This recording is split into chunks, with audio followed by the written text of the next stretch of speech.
Sous la lumière tremblante des étoiles, dans un village reculé au cœur de l'Afrique, une silhouette avançait en titubant.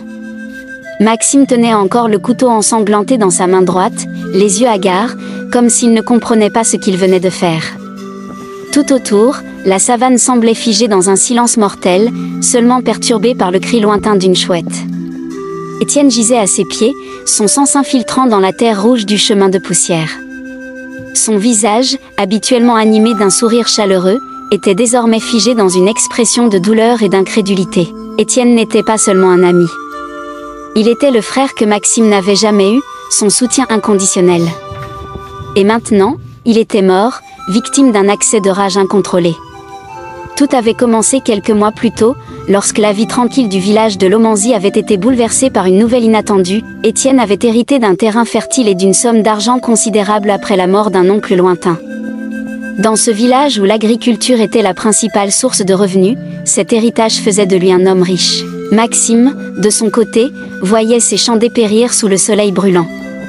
Les récoltes étaient maigres, et ses dettes auprès du chef du village, un homme impitoyable nommé Kanga, s'accumulaient.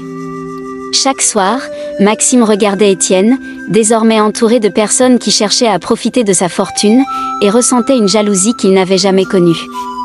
Étienne avait tout, tandis que lui perdait tout. Ce soir-là, tout avait basculé. Ils s'étaient retrouvés comme à leur habitude près de l'arbre baobab, un lieu sacré où ils avaient passé des années à discuter de leurs rêves d'enfant. Étienne voulait partager un projet avec Maxime. « Je veux t'aider, frère », avait-il dit, son ton sincère. « Cet argent, ces terres, ça ne vaut rien si je ne peux pas les partager avec toi. » Mais pour Maxime, ces mots résonnaient comme une insulte. Il avait entendu des rumeurs dans le village, certains disaient qu'Étienne se moquait de lui, qu'il le considérait comme un incapable. Était-ce vrai? Était-ce un piège pour lui rappeler sa faiblesse? Le ton était monté. Des mots durs avaient été échangés, et dans un moment de colère incontrôlée, Maxime avait sorti le couteau qu'il portait toujours sur lui pour se protéger des animaux sauvages. Il n'avait pas prévu de s'en servir. Mais la rage avait pris le dessus. Étienne était tombé, ses derniers mots noyés dans le sang. Maxime recula, trébuchant presque sur une pierre. Il lâcha enfin le couteau, qui atterrit sur le sol dans un bruit sourd. Puis, il entendit un craquement. Quelqu'un était là. Il tourna la tête brusquement et aperçut une femme dans l'ombre, une vieille habitante du village nommée Awa. Elle était là, figée, ses yeux fixant tour à tour le corps d'Étienne et Maxime. Avant qu'il ne puisse réagir, Awa s'éclipsa dans l'obscurité, laissant Maxime seul avec sa terreur. Maxime passa le reste de la nuit à tenter de cacher le corps. Il traîna le cadavre vers un coin isolé près de la rivière, enterrant Étienne à la hâte sous des branches et des pierres. Mais la terre semblait refuser de coopérer. La pluie qui commença à tomber transformait le sol en boue, rendant son travail plus difficile. Quand l'aube pointa, Maxime rentra chez lui, épuisé, les vêtements trempés et couverts de boue. Il s'assit devant sa petite maison en torchis, les yeux rivés sur l'horizon. Il savait qu'il n'était plus qu'une question de temps avant que tout ne s'écroule. Dans les jours qui suivirent, l'absence d'Étienne commença à susciter des questions dans le village. Les gens pensaient d'abord qu'il s'était rendu en ville pour affaires, mais son silence prolongé éveilla les soupçons. Awa, de son côté, gardait le secret. Elle était tourmentée. Elle savait ce qu'elle avait vu, mais elle avait peur. Dans ce village, dénoncer quelqu'un était risqué. Kanga, le chef du village, utilisait chaque occasion pour asseoir son autorité, et Awa craignait qu'en parlant, elle ne s'attire sa colère. Maxime, quant à lui, sombrait dans la paranoïa. Il voyait Awa chaque jour, et chaque fois qu'elle croisait son regard, il y lisait une accusation silencieuse. Une nuit, Maxime trouva une enveloppe glissée sous la porte de sa maison. À l'intérieur, une note simple, « Je sais ce que tu as fait. Tu ne pourras pas fuir. » Son cœur rata un battement. Était-ce Awa? Était-ce quelqu'un d'autre? Était-ce une punition divine? Il sortit en trombe, regardant autour de lui, mais le village était calme. Seul le bruit des grillons accompagnait ses pas hésitants. Les jours suivants furent un cauchemar. Maxime recevait des messages anonymes, trouvait des traces de pas près de chez lui. Sa peur grandissait. Il commença à surveiller Awa, persuadé qu'elle était la responsable. Mais un matin, il la trouva devant sa porte. Elle tenait une petite lanterne, et son regard était déterminé. « Maxime, je sais ce que tu as fait, dit-elle d'une voix calme. Maxime sentit son cœur s'arrêter. Awa, je peux tout expliquer. Tu n'as rien à expliquer, coupa-t-elle. Je n'ai rien dit aux autres, mais ça ne peut pas durer. La vérité finit toujours par éclater. Maxime, pris de panique, se jeta à genoux. Awa, je t'en supplie, ne dis rien. C'était une erreur. Je voulais juste lui parler. Je ne voulais pas. La vieille femme soupira. Ce n'est pas à moi de décider de ton sort. Mais tu devrais prier pour le pardon, Maxime. Ce sang ne quittera jamais tes mains.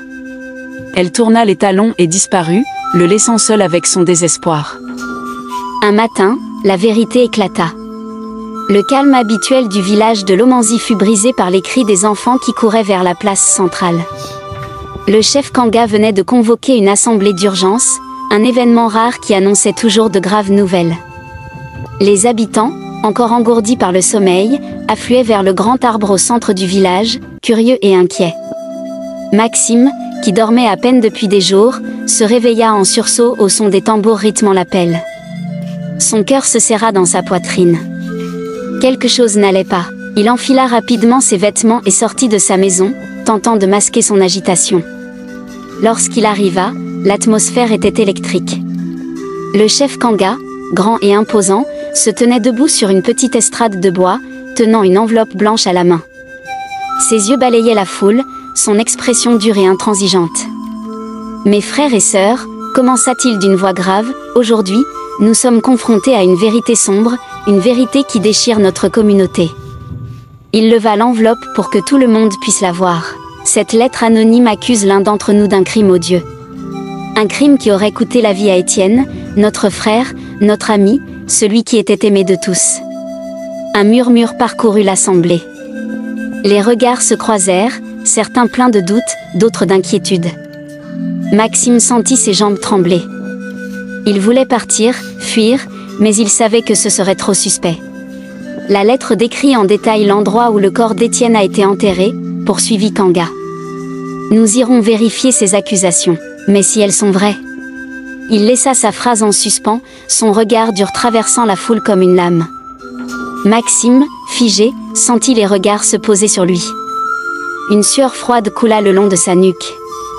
Il voulait crier, nier, mais sa gorge était sèche. Le cortège se mit en marche, guidé par Kanga et deux hommes armés de machettes. Ils se dirigèrent vers la rivière, là où Maxime avait tenté de dissimuler son crime. Chaque pas résonnait dans l'esprit de Maxime comme le tambour d'une exécution. Arrivé près de la berge, Kanga désigna un endroit précis, exactement comme décrit dans la lettre. « Creusez ici », ordonna-t-il. Les hommes obéirent, utilisant des bâtons et leurs mains pour retirer les branches et les pierres qui cachaient le sol. Maxime, debout un peu en retrait, regardait sans oser bouger. À chaque pelletée de terre retirée, son souffle devenait plus court.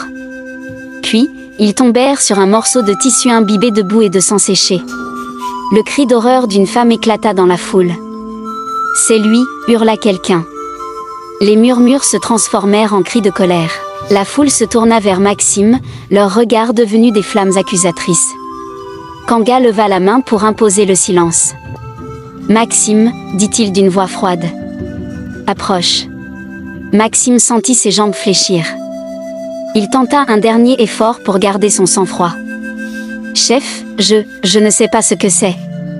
Je n'ai rien à voir avec ça. »« Ne mens pas » s'écria une vieille femme dans la foule. « Tu étais le dernier à être vu avec Étienne ce soir-là. » Les murmures reprirent de plus belle, et une voix monta au-dessus des autres, « Que justice soit rendue. » Conscient qu'il ne pouvait plus nier l'évidence, Maxime tomba à genoux, les larmes coulant sur son visage. « Je n'ai pas voulu. Je ne voulais pas le tuer. » balbutia-t-il. Un silence pesant s'abattit sur l'assemblée. Kanga s'avança, le regard noir. « Tu admets donc avoir tué Étienne » Maxime hocha la tête, incapable de parler. « Pourquoi » demanda Kanga, sa voix grondant comme un tonnerre. Maxime leva un visage déformé par la douleur et le remords. « Je l'ai tué, par jalousie. Il avait tout. Il voulait m'aider, mais j'ai vu ça comme une insulte. Je l'ai tué dans un moment de rage. Je suis désolée, tellement désolée. Mais ces mots ne trouvèrent aucun écho dans la foule. L'indignation avait pris le dessus. Un meurtrier, hurla quelqu'un. Il mérite la mort. D'autres voix s'élevèrent, exigeant une punition exemplaire. Kanga, bien que connu pour sa sévérité, leva une main pour calmer la foule. Le sang appelle le sang, mais la violence ne guérira pas notre douleur, dit-il. Il se tourna vers Maxime. Tu as trahi ton ami, tu as trahi notre communauté. Ta punition sera l'exil. Tu ne poseras plus jamais les pieds à Lomanzi. Pars, et que le poids de ton crime te suive partout où tu iras. La sentence tomba comme un coup près. L'exil était une punition pire que la mort pour beaucoup, car cela signifiait perdre tout lien avec sa famille, ses racines, son identité. Maxime fut escorté hors du village par les hommes de Kanga. Tout au long du trajet, il sentit les regards lourds de reproches des villageois. Certains murmuraient des prières, d'autres lui tournaient simplement le dos. Quand il atteignit la frontière du village, il s'arrêta et se retourna une dernière fois. Dans la foule, il aperçut Awa, la vieille femme qui avait été témoin de son crime. Leurs regards se croisèrent. Elle ne dit rien, mais il crut voir dans ses yeux un mélange de pitié et de tristesse. Puis, sans un mot, il tourna les talons et disparut dans la savane, seul avec ses remords. Les jours qui suivirent furent marqués par une cérémonie en l'honneur d'Étienne. Les villageois se réunirent autour du grand arbre pour lui rendre hommage. Ses terres furent redistribuées à sa sœur cadette, qui s'engagea à les cultiver en mémoire de son frère. Mais l'ombre du drame planait encore sur le village. Awa, bien qu'elle ait révélé la vérité, ne trouva jamais la paix. Elle revoyait sans cesse cette nuit dans ses rêves, hantée par le visage de Maxime et par le cri silencieux d'Étienne. Il errait de village en village, cherchant en vain le pardon.